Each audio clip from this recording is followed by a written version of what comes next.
પંચમહાલના કાલોલમાં state vigilance સેલે કાર્યવાહી હાથ ધરી છે। 2 કોર્પોરેટર સહિત 27 ઇસમો જુગાર રમતા ઝડપાયા છે।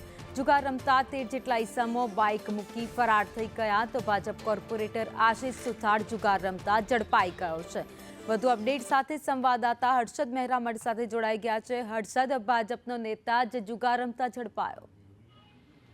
જે ચોક્કસથી શ્રાવણ મહિનો ચાલી રહ્યો છે અને શ્રાવણ મહિનાની અંદર જુગાર રમવાની જાણે ફેશન થઈ જતી હોય એ રીતના ઠેર ઠેર જુગાર રમતા અનેક નબીરાઓ ઝડપાવાના કિસ્સાઓ સામે આવી રહ્યા છે। ત્યારે વધુ એક કિસ્સો કાલોલ નગરપાલિકાના 2 કોર્પોરેટર જે છે એ જુગાર રમતા ઝડપાયા છે।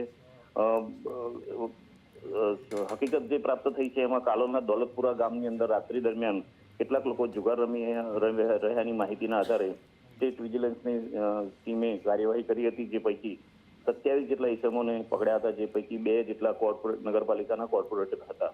આ તમામને ઝડપી 23 જેટલી બાઇક, 1,82,000 જેટલી રોકડ અને 24 જેટલા મોબાઈલ મળી કુલ 7.48 લાખનો મુદ્દામાલ કબજે કરી આગળની કાર્યવાહી હાથ ધરી।